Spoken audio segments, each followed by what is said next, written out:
प्रभात जी, हमारे साथ पार्टी के वरिष्ठ प्रवक्ता नीरज जी। साथियों, आज हमारा मन बहुत ही व्यथित है, हम बहुत ही पीड़ित हैं।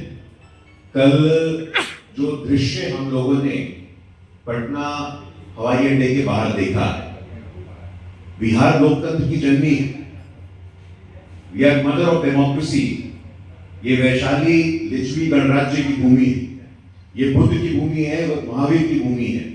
और यहाँ जिस प्रकार का दुर्व्यवहार कल एक दलित समाज से आने वाले कांग्रेस पार्टी के अध्यक्ष, उनको जिस हिंसा का सामना करना पड़ा है, हमारे हृदय में बहुत व्यथा, बहुत वेदना है। ये क्या हो रहा, ये चल क्या रहा? कभी उनको अपमानित करते हैं। हमें आज भी ध्यान है कि लगातार कांग्रेस पार्टी और राष्ट्रीय जनता दल का इतिहास रहा। आप दलितों को समझते क्या है? अभी कुछ ही दिनों पूर्व राष्ट्रीय जनता दल के वरिष्ठ नेता, उनके विधायक भाई वीरेंद्र ने क्या कहा? एक दलित समाज के सरकारी कर्मचारी को कहा था, तुमको जूता से मारेंगे। और कल वही दृश्य देखा हमने।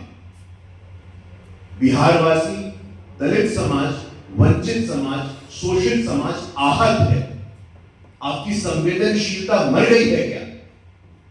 आपकी अंतरात्मा मर गई है क्या? कोई दलित अच्छा करता है, कोई पिछड़े समाज का व्यक्ति अच्छा करता है तो आपको वेदना होती है।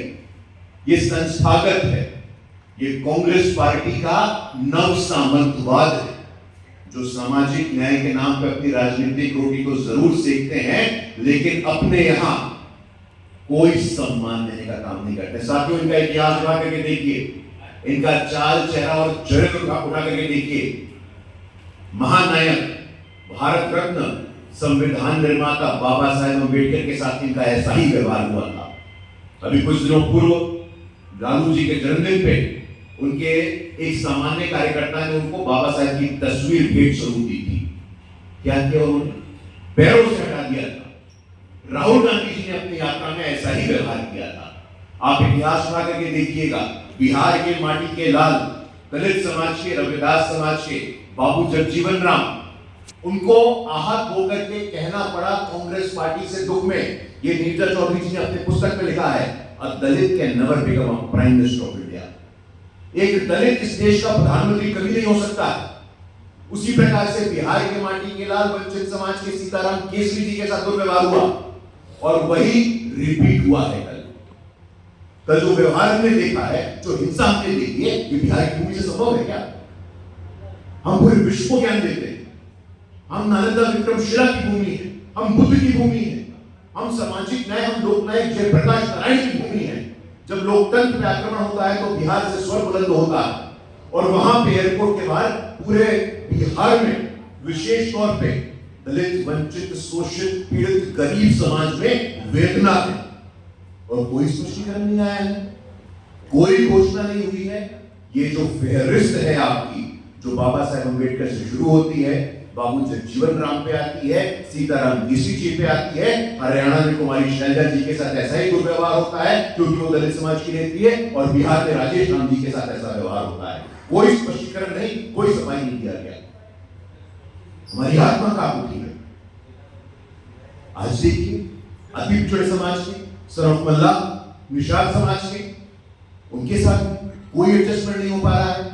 एक तरफ मेरे पास सूची है, भारतीय जनता पार्टी सीट घोषित, जनता दल यूनाइटेड सीट घोषित, लोक जनशक्ति पार्टी सीट घोषित, राष्ट्रीय लोक मोर्चा सीट घोषित, हिंदुस्तान अवाम मोर्चा सीट घोषित। हम सत्ता में 5 पॉलिटिकल पार्टी, सभी समाज का प्रतिनिधित्व, सभी समाज का सम्मान सुनिश्चित करते हुए समन्वय के साथ, सहयोग के साथ एक सौहार्दपूर्ण वातावरण में न सिर्फ सीटों का बंटवारा हुआ बल्कि उम्मीदवारों की भी घोषणा हो गई है। सब सिंबल दे करके फील्ड में जा चुके हैं। ये सामाजिक न्याय की बात करने वालों का क्या हुआ है? उनकी एक भी सूची आई है क्या? उनकी एक भी सूची सार्वजनिक हुई है क्या? किसी को सिंबल दिया गया है क्या? हाँ, सिंबल दिया गया है। किसको दिया गया है? बोहनी किया जा चुका है। किससे बोहनी किया गया था? दुर्दांत अपराधी, चंदा बाबू के बेटे को एसिड में नहा देने वाला व्यक्ति, ट्रिपल मर्डर केस, पत्रकारों पे आक्रमण, सीपीआईएमएल के छोटेलाल गुप्ता जी की हत्या हो, उस अपराधी के बेटे को लालू यादव जी ने बेडरूम में बुला करके सिंबल देने का काम किया है। हमको नहीं मालूम था कि दुर्दांत अपराधियों का एक्सेस आपके बेडरूम तक है, आपके चौका चूल्हा तक है। और इस प्रकार से ये जंगल राज की याद दिलाता है साथियों। ये ट्रेलर है, ये बिहार वासियों को संदेश देना चाहते हैं कि बिहार वासियों सहम जाओ, ये अपराध, ये जंगल राज, प्रधानमंत्री जी ने कहा था आरजेडी का मतलब होता है रोजाना जंगल राज।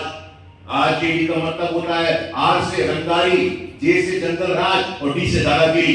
ये रंगारी, जंगल राज और दादागिरी का शासन स्थापित करना चाहते हैं, ये कुव्यवस्था स्थापित करना चाहते हैं। हम भूले नहीं है साथियों, वो शिल्पी जैन, वो पटना की युवती, वो पटना वुमेन्स कॉलेज की छात्रा, वो मिस पटना, वो रेप और हत्या जिसके तार सीधे सीएम हाउस से जुड़े थे, वो आईएएस ऑफिसर की पत्नी चंपा विश्वास का केस हम भूले नहीं साथियों। वो गांव के गांव दलित महिलाओं का नरसंहार और हत्या, वो लक्ष्मणपुर भाटे, वो सेनाई और कोई कार्रवाई। और आज वही सिर्फ टॉवल के बीच में भी जहां कोई विधिवत घोषणा नहीं हुई है, कोई नंबर बाहर नहीं आए हैं, कोई उम्मीदवार की सूची सार्वजनिक नहीं की गई है, ये दिखाता है उनकी हताशा, ये हार की स्वीकार रोकती है। जिस प्रकार राजेश राम जी की पिटाई एयरपोर्ट के बाहर, पिछड़े समाज से आने वाले सहनी जी की कुटाई, ये है महागठबंधन की सच्चाई। दलित की पिटाई, पिछड़ों की कुटाई, महागठबंधन की सच्चाई।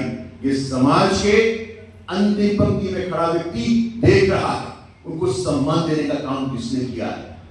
आप सिर्फ राजनीति को नहीं सीखिए, आपको कोई मतलब नहीं है।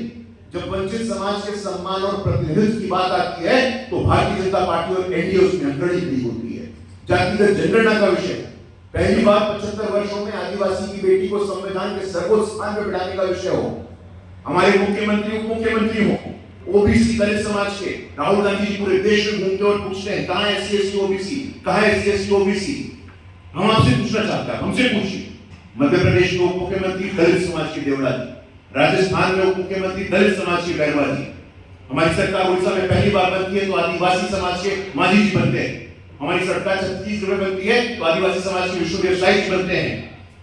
पिछड़े वर्ग से आने वाला प्रधानमंत्री, आदिवासी की बेटी राष्ट्रपति, ओबीसी दक्षिण भारत का उपराष्ट्रपति, और वातावरण सही होता है तो सीजेआई मुख्य न्यायाधीश दलित समाज का होता है। आज ओबीसी, अति पिछड़े वर्ग, महिलाएं, दलित और आदिवासी, ये कांग्रेस पार्टी और महागठबंधन का सर जान गई। ये सामाजिक न्याय के नाम पे नव सामंतवाद को पोषित कर रहे हैं। हमारे प्रिय जननायक कर्पूरी ठाकुर की उपाधि छीनने का प्रयास कर रहे हैं, स्वघोषित जननायक बन रहे हैं, उनको भारत रत्न से सम्मानित कर दिया गया। नरेंद्र मोदी जी की सरकार ने उनको हमारे सर्वोच्च सम्मान भारत रत्न से सम्मानित करने का काम किया है। उनको कपटी ठाकुर किसने बोला? उनको गाड़ी देने से मना किसने किया था? ये इतिहास, ये बिहार की जनता, भारत की जनता भली भांति जानती है। महागठबंधन की सच्चाई, दलितों की पिटाई, पिछड़ों की कुटाई, यह है महागठबंधन की सच्चाई। देश का दलित, बिहार का दलित, बिहार का वंचित, बिहार का पिछड़ा, बिहार के अति पिछड़े, बिहार के शोषित अपना मन बना चुके हैं कि सत्ता के आसपास भी ऐसे जातिवादी, अपराधी, परिवारवादी, भ्रष्टाचारी शक्तियों को नहीं भड़कने देना है, नहीं भड़कने देना। आप निश्चित रहिए। बहुत बहुत